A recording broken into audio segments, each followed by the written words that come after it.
July 7, 1944, Saipan, in the Mariana Islands. As the sun begins to rise, men of the U.S. Army's 27th Infantry Division brace for what is coming. In dugouts and trenches, Marines and soldiers make their final checks on rifles and pistols. Lieutenant Colonel William O'Brien, of the 1st Battalion, 105th Infantry Regiment, grips two Colt M1911A1 pistols, each carrying 7.45 ACP rounds. His mission is clear: survive what will become the largest banzai charge of the Pacific War.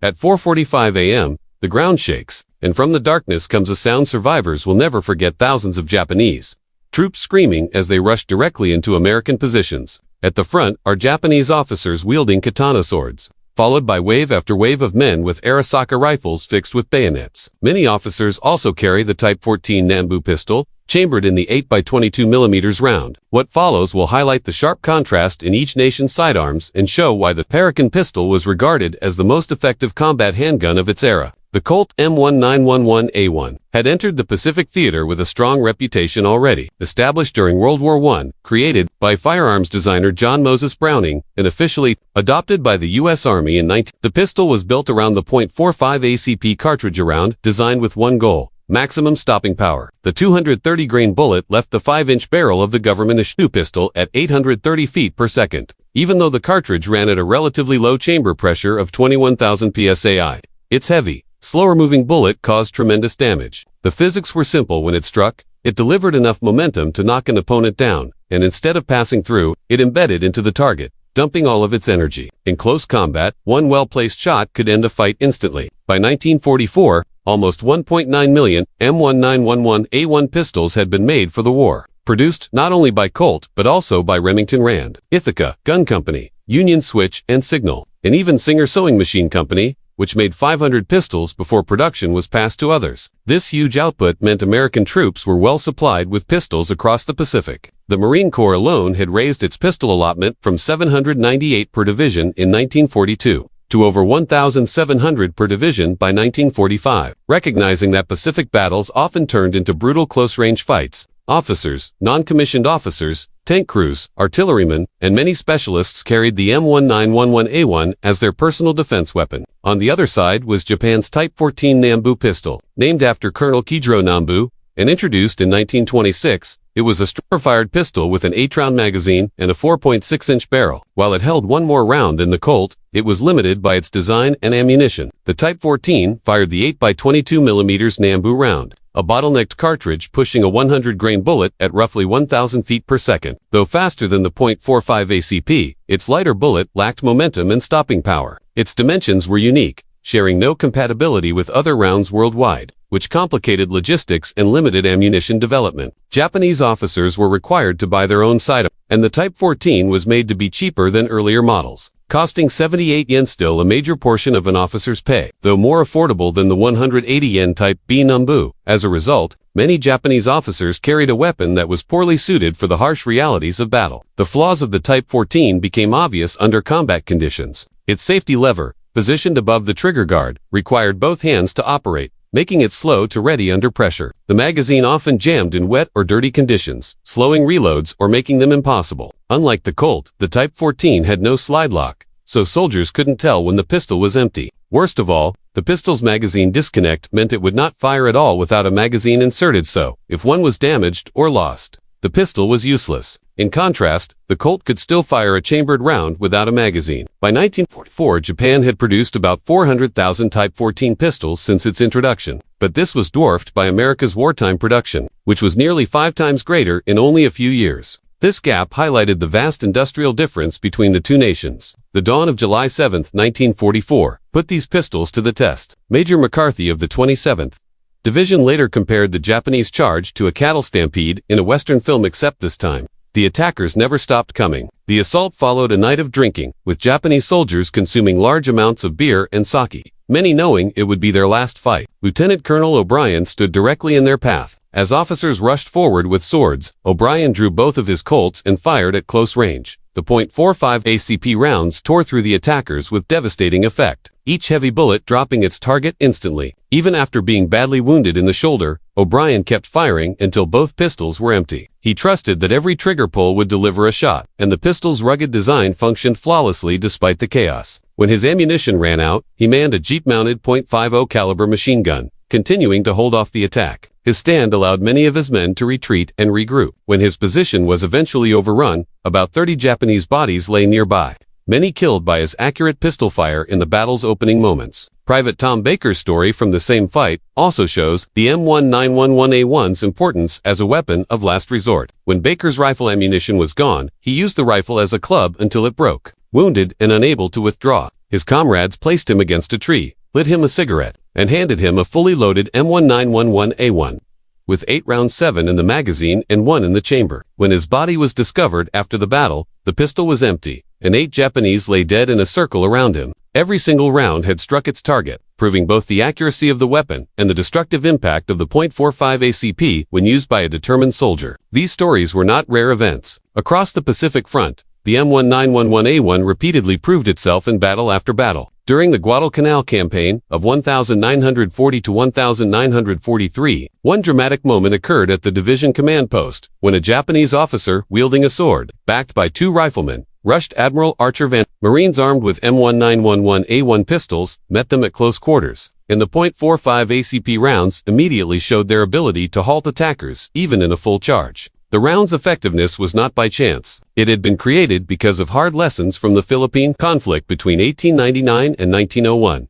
American troops then, armed with .38 long Colt revolvers, had faced Moro warriors who often kept fighting despite being shot multiple times at close range. The lack of stopping power in the smaller cartridge led the U.S. Army to demand a minimum .45 caliber sidearm. After the Thompson-Lagarde tests of 1904, which measured how different bullets performed on animals and cadavers, the conclusion was clear. Nothing smaller than .45 caliber could provide the needed stopping effect. The .45 ACP that followed, when fired from the M1911A1, could put an enemy out of action no matter where it struck. Unlike smaller bullets that could wound without immediately neutralizing, the psychological effect of the .45 ACP was just as powerful as its physical results. The loud, heavy report of the pistol and the obvious impact of its rounds had a serious effect on enemy morale. Japanese troops with their weaker Type 14 Nambu pistols quickly recognized the difference. The deep boom of the Colt was unlike the sharper crack of smaller handguns, and it became linked in their minds with instant lethality. Captured Japanese records confirm this. A diary found on Mackinac Atoll in November 1943 described American firepower as overwhelming. The officer wrote that while his men were fearless and prepared to die,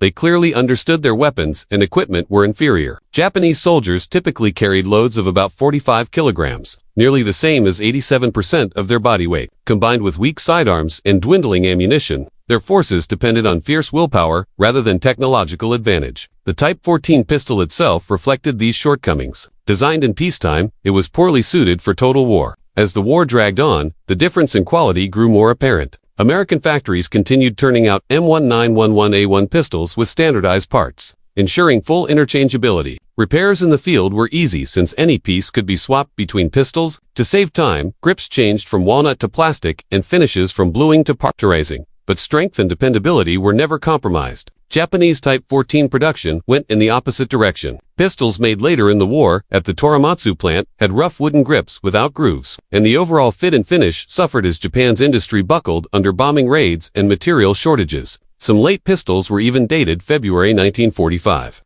Showing production continued as U.S. forces closed in on Japan itself. The ammunition situation told a similar story. America produced .45 ACP cartridges in huge numbers with strict quality control and consistent performance. Specialized rounds were also created, such as the M12 and later M15 shot cartridges, designed for survival kits. These held small birdshot pellets encased in wax, allowing downed airmen armed with pistols to hunt small animals for food. Japan, however, struggled to keep enough 8x22mm Nambu ammunition available. Its unusual design meant it couldn't be replaced with captured rounds or produced from common parts, and U.S. attacks on supply lines made shortages worse. Keeping Type 14 pistols in use grew more difficult with each passing year. Training also played a part in the Colt's effectiveness. U.S. soldiers and Marines were given serious instruction in pistol shooting, treating it as both an officer's main arm and a backup weapon for anyone whose primary gun failed. The Colt's single-action trigger gave a crisp pull for accuracy,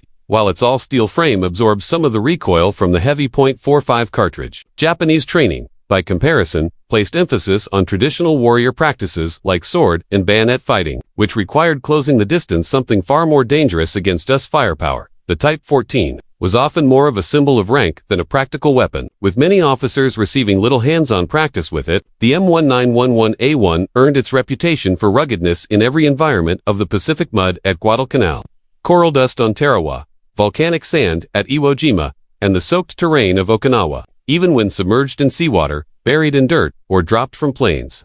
Pistols were often found to still work with only minimal cleaning. Its looser tolerances, which critics sometimes said reduced accuracy, actually made it more reliable under battlefield conditions by allowing it to keep firing even when fouled. The Nambu, however, became infamous for failures. Its tight tolerances and magazine disconnect feature made it especially vulnerable, and mud or water could render it useless, unlike the Colt, which could be quickly stripped and cleaned. The Type 14 needed more complicated maintenance that was impractical during combat. By late 1944, as American troops prepared to invade Japan's home islands, the gap in sidearm effectiveness was obvious. The U.S. carried pistols honed by 3 years of combat experience, with refinements guided by battlefield feedback, while production standards stayed high. Japan faced severe shortages of ammunition, spare parts, and reliable weapons, forcing many units to fight with outdated, captured, or hastily made arms of poor quality. The Type 14, in service for nearly 2 decades, had never been updated to match the demands of modern war. The invasion of Okinawa in April 1945 provided the final and bloodiest stage for these weapons. During 82 days of desperate combat, American forces met the fiercest resistance of the Pacific Campaign. Japanese defenders, aware that Okinawa was the last stronghold before their homeland, fought with unrelenting determination. American troops suffered over 12,000 dead and 36,000 wounded in the fight for Okinawa. But Japanese losses were on an entirely different scale. Around 70,000 soldiers were killed, along with between 100,000 and 150,000 civilians. The difference in the effectiveness of American and Japanese small arms played a major role in this result. Marines and soldiers carrying the M1911A1 had a sidearm they trusted at close quarters, knowing the weapon would stop an opponent quickly. The .45 ACP's impact on Japanese morale was significant. Captured documents and post-war testimony show that Japanese troops had come to fear American firepower, especially the destructive force of .45 caliber rounds. The sound of the Colt's heavy report became linked in their minds with instant death, affecting both confidence and tactical choices. As preparations for Operation Downfall, the planned invasion of Japan set for late 1945, moved forward, American planners understood that brutal street fighting would require heavy reliance on pistols. The M1911A1 had already proven itself in such conditions and was expected to be essential for city battles in Japan. The atomic bombings of Hiroshima and Nagasaki ended the war before the invasion could begin. But the Colt's reputation had already been firmly cemented. From the trenches of World War I to the Pacific Islands, the pistol had proven its dependability. Post-war reviews highlighted the production gap as well.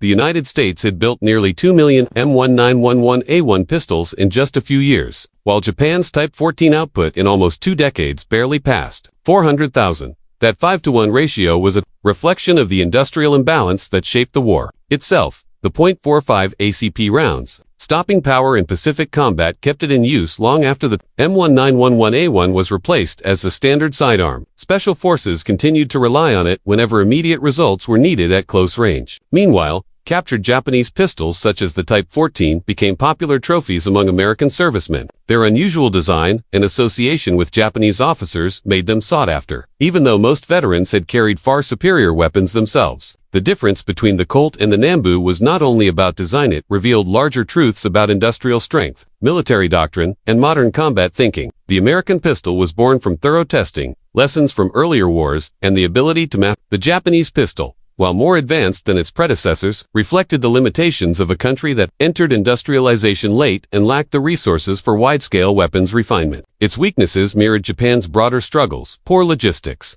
falling production quality, and reliance on sheer determination rather than superior tools. For US troops, the Colt offered more than firepower. It gave confidence, knowing their sidearm could drop an enemy with a single shot, shaped their tactics, and boosted morale in situations where survival depended on seconds. The M1911A1 came to symbolize not just a weapon, but America's industrial and technological edge. Its performance in the hands of men like Lieutenant Colonel William O'Brien and Private Tom Baker, who used their pistols in their final stands, entered into military legend. Verified accounts show that skilled fighters with dependable weapons could achieve results no raw statistic could fully capture. the .45 ACP proved its worth against banzai charges, hidden infiltrators, and as the last defense when no other weapon was left. In the brutal close-in combat of the Pacific, it was decisive. Japanese troops, despite their bravery, were consistently at a disadvantage. The Type 14's weak cartridge and flawed design simply could not match the Colt's power and reliability. The numbers made the reality obvious. A 230-grain bullet at 830 feet per second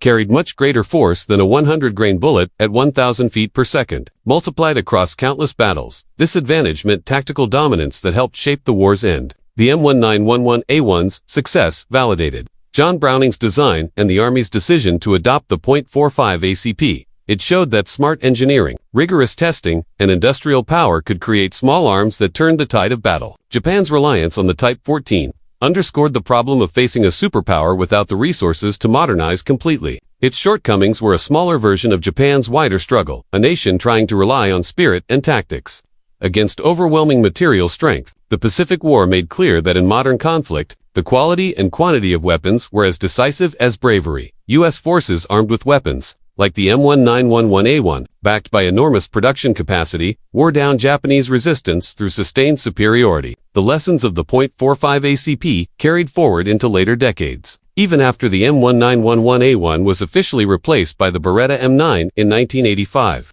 elite American units kept .45 caliber pistols for missions requiring maximum stopping power. The knowledge gained in the Pacific that a sidearm must stop threats immediately continued to influence weapon development. The comparison between the Colt and the Nambu tells the wider story of industrialized warfare. Nations capable of designing and producing better equipment in huge numbers had a decisive advantage. At the most personal level, soldier against soldier, the Colt's superiority made the difference. Its performance in the Pacific secured its place in history and culture as a symbol of American strength, dependability, and the triumph of solid engineering over weaker alternatives. The ballistics 230 grains at 830 feet per second versus 100 grains at 1,000 spoke for themselves. And across thousands of deadly encounters, that advantage translated into victory. The M1911A1 stands as one of the most successful military sidearms ever made. Its record in the Pacific proving beyond doubt the value of superior design, firepower, and production. Asterisk,